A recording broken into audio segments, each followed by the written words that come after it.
Welcome to ZKast, everybody. I'm ZS Caraval from ZK Research, and I am here live in person in Las Vegas at Cisco Live 2022. After a 3-year hiatus, it's great to be back in person, great to be having events.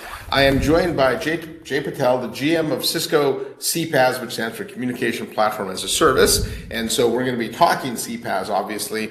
But before we do that, why don't you just give a quick introduction into yourself and what you do at Cisco? So I'm Jay Patel. I run Cisco's Cpas division.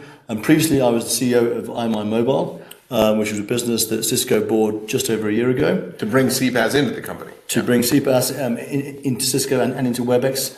And basically, Cpas involves essentially providing cloud platforms which allow companies to insert communications into business processes to improve customer experience and reduce costs. All right, and before I go any further, I do want to give a quick shout out to eWeek. eWeek is my media partner, and all Zcasts are done in conjunction with the eWeek eSpeaks program.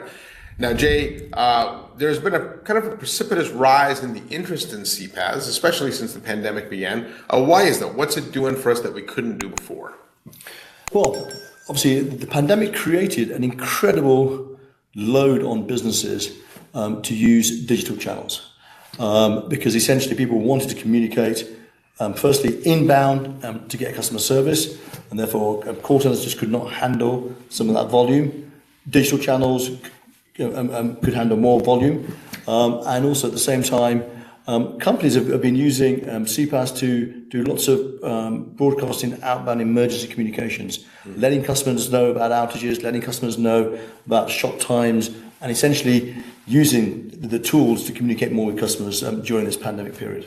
Yeah, I know also that almost every consumer app we use today has some element of Cpas built into it, right? If you're doing messaging, if you're doing video, if you're doing anything like that, it's probably built on some cloud communications backend. So exactly. So when you get a push notification in your app, that's coming from a platform that's providing a push API, and you get an SMS for your pulse notifications. That's coming from a platform.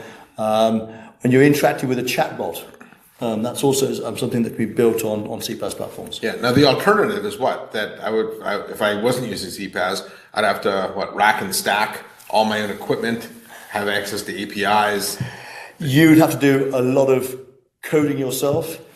Just think of how easy it is today to get a phone number online through an API. It used to take you weeks. Now you can do it in minutes. Yeah, because I don't have to deal with telco. Exactly. Yeah. Now, as you mentioned, you came in through the IMI acquisition, IMI Mobile, which Cisco acquired for $730 million, I think in 2020. Late 2020, early 21, yeah. Yeah, and so there was a lot of hype around that acquisition. I know I covered it in the stuff that I read about this. And what's it brought to Cisco? And has it really lived up to that big price tag? Well, look, I mean, at an overall strategy, obviously Cisco has been looking to get into recurring revenue businesses, and our business has been a recurring revenue business for the last 15 odd years. But more specifically, we were there to add capabilities to the contact center offering, to add digital channels and automation tools. And that we've done very successfully in the last 18 months. We've managed to integrate what's called Webex Connect, which is the old IMI Connect product, to Webex Contact Center. That integration is complete. We have live tenants on that platform now, essentially using the digital channels that IMI has got within a contact center setting. We also were acquired to build a Cpas business, a standalone Cpas business. We've had a great year under Cisco ownership. The business, particularly in our biggest market, which is North America, grew about 40%. And we are now slowly kind of starting to leverage the Cisco distribution. So I think there's a lot more growth to go for. Yeah, I know the early adopter market has been North America. Are you seeing more traction out of the US and in Canada? What's going on in Asia and in the UK? Our main markets are today the UK and bits of Europe and North America. We've recently expanded reach into Asia Pac, and we have a cloud platform down in Singapore. But yeah, there's a lot to go for in those markets, but there's a huge amount of growth still in North America and Europe. Yeah. Now we're about 2 years into the acquisition, right? Yeah. And obviously we had this little pandemic thing that happened. In fact, I think you guys were acquired during the pandemic. We were acquired in the pandemic, yeah. Which is kind of interesting. So what changes have you seen in the market, both positively and negatively, that have changed kind of the positioning of IMI Mobile within Cisco, and how have you adapted to that? Well, look, I mean, I think the need for digital has never been greater, and obviously the need for digital transformation has never been greater. So I think the pandemic has just accelerated how consumers adopt technology. If you think about, and I say to a lot of people, there's been a whole education in the last 2 years of how to use video, how to use devices, and this is something which I think means you've accelerated digital transformation, and providing tools into that market is going to be a great positive for us. On the negative side, I think clearly, we are now going to go into a period where budgets may be a bit tighter. But again, one of the things that I see about that is that digital is incredibly cost effective. It's better than sending post. It is actually also better than having human agents. There's lots of ways you can also cut costs with digital channels. Yeah. And one of the interesting aspects, I think, of the pandemic, that's because you talked about the video APIs, right? Yeah. Is the rise of video embedded into everything, right? Yeah. I think historically there was certain verticals like healthcare and financial services and even legal that never used video. Yeah. And now the other night I actually had I went on this. One of the healthcare apps, and they have an interface where you can talk to a doctor directly. So it's now video is now being embedded into everything, right? We do that exact solution in the UK with the NHS, and we have a clinician-patient experience. We've also seen experiences where field engineers may do a review of a boiler before they visit. There's lots of uses for video now. And I think we've only just started on that. I think if you look at something like 5G that's going to be coming along in the next year or so, the ability to really have video calls anywhere, I think will massively increase the adoption and create new use cases that we can't even dream of today. Yeah, and I think one of the interesting aspects of this of Cpas is that more and more when I talk to Cisco collaboration leadership, they're thinking of Cpas really as the underlying foundation for Webex. And the Webex application that we're actually using right now isn't really the product per se. I mean, it is, but it's simply an example of what you can build. And I think of the Legislate product that Cisco built, right, which was kind of a custom version of Webex, but that would be really easy to build using your product. Yeah, I mean, we see ourselves and the Cpas platform as a foundational platform on which you can build lots of different applications. Contact center applications, healthcare applications, applications for particular industries. So yeah, for sure, it is a foundational platform for us to build on, but also our partners to actually build on as well. Now, the Cpas itself it's not a new industry, right? There's been Cpas vendors for a while, and so there's some well-established vendors in it. What are some of the gaps in the industry today that really Webex can fill?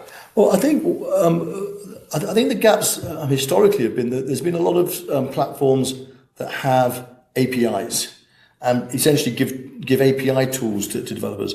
What we believe that there was a gap was to actually provide more low-code, no-code tools to allow not just developers but business analysts and other personas in a business to actually create journeys, change journeys, iterate journeys, optimize them. So, we have coined the term enterprise Cpas. Others have called it co-created Cpas. But essentially providing many more tools than just APIs. And that was the gap that we've actually got ourselves into. We believe for large businesses with complex needs and the need for agility, that enterprise Cpas is perfect for them. We also see great opportunity now in the next few years, because as you start getting more video, as you start getting advanced messaging, so using things like Apple Business Chat, Business Messages, Google Business Messages, WhatsApp, There's huge scope for automation on these new channels. There's no shortage of channels. Well, there's no shortage of touch points, and I think the big thing that I would say as a prediction in the next few years is I think you're just going to see an explosion of touch points across everything from map applications to search to touch points on other devices that you wouldn't know. Yeah, and it's really important for customers to understand that, right? That you need to let customers use the touch points they want. Correct. In fact, from some of the research I've done, I can tell you that, and this isn't unique to ZK research at all, but everyone knows that customer experience is now the number one brand differentiator. Sure. Yeah. One of my other interesting data points is that last year, 2/3 of millennials admitted they changed loyalties to a brand because of a single bad experience. Yep. And so you can load the contact center up with well-trained agents, but if you're not providing them even like a bad experience is, I wanted to use Facebook Messenger and I couldn't, right? So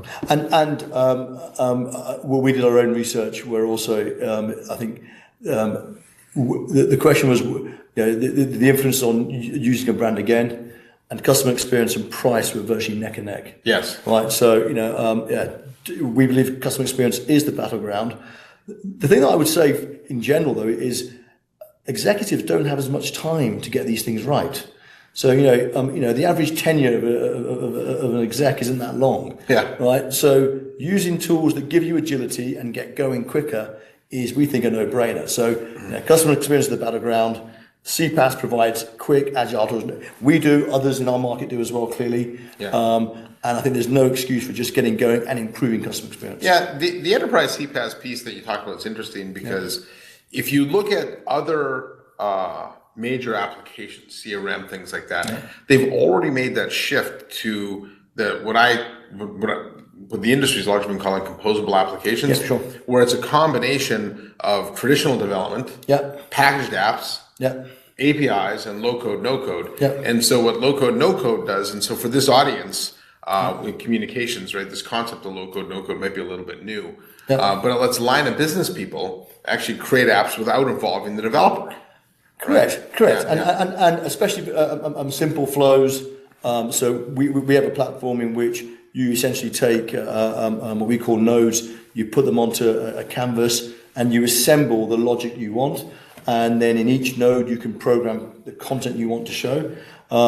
Complex things, you may need a developer. But to iterate and to optimize, it's one of the big asks for our customers. When we sell, platform wide, it's, can somebody else apart from their developers, which are a scarce resource, actually take the project on and optimize it? Yeah, I know a lot of local governments and things use CPaaS platform during the pandemic to build notification applications. For sure, right? And so that was sort of the quick and dirty way to do it. Because you imagine if you had the old way, had to get developers in 6 months and stuff. Correct, exactly. We wouldn't be here right now, would we? Like I said, I do think the pandemic accelerated so many efforts, and also maybe some of the some of those obstacles that people would have had about using something in the cloud, would have had around how do I get going. That sense of urgency just meant that customers started doing things and seeing that it worked. Right, and maybe things at times are good enough for certain use cases. All right. So you've told us what CPaaS is. You told us what IMI Mobile does and how it's been integrated into Webex. If I'm watching this and I'm a Cisco customer, right? How do I get started? What do I do from here? Well, firstly, we have it's cloud-based. We have a sandbox. The sandbox is available to Cisco's customers and partners to use. But it's a model that essentially it's a success-based model, right? You can start using it and you can basically create your journeys, see what works. Clearly, we would love you to kind of use it across your business, but it's something which we also built the platform to ensure that it fitted in with other parts of your infrastructure, so you don't have to rip and replace old piece of kit to actually use this. I think just contact us and we'll get you onto a tenant and you can get going. And the website is? The website it's still imymobile.com, Okay. but there is a imymobile.webex.com as well. Okay, I'll include both links in the description. So, last question: what's coming next? What for the people watching this? They jump onto imymobile.com. They start working with this. What can we expect in the future? Well, we have a huge focus, and also our platform promise is that we will maintain a platform which is future-proof for communication needs for our customers. And that means that whatever channel's coming along, so we know that Instagram have launched a channel, we will be future-proof on that. Another thing that we're focusing a lot on is automation. How do we provide tools that allow you to automate your customer journeys, use some machine learning and AI to actually give a customer experience, again, whilst reducing costs, basically. So that aspect, I find fascinating because there's a lot of questions about why cloud, why now, things like that, right? But to me, AI actually is one of the big answers as to why cloud. The data that you have, the amount of processing power it takes to do AI is really something you can't do with on-prem, correct? And also the ability to use best-of-breed solutions and libraries from other vendors and assemble them all together for your use case is something also which I think is easier to do on a cloud platform. Yeah, and so to wrap this up, I want to reiterate what Jay was talking about here with all the channels. Nobody would have predicted 5 years ago the different channels that we're using today, right? And I think we don't know what's coming in the future. And so if we don't have this kind of agile foundation underneath, we could be building something that becomes obsolete. Well, I mean, things we definitely are. We definitely do know is that there's gonna be a lot more video. Yeah, right. That is true. And what we also know is that the ability to proactively anticipate what customers may need and put some analytics around it, and then essentially proactively communicate with customers is going to increase massively as well because these tools help that. And the ability to provide an end-to-end customer journey to improve customer experience. Again, I know that these things will happen. It's just a question of businesses and them doing it. All right. Well, Jay, thank you very much. This is day one of Cisco Live that we're recording on. I guess we'll see you in the morning at the keynote. And for all you watching, don't forget to click to subscribe. And again, I'll include the links for imymobile down in the description. So thanks for watching. On behalf of Jay Patel, I'm ZKast. Thanks for joining me on ZKast. Thank you very much.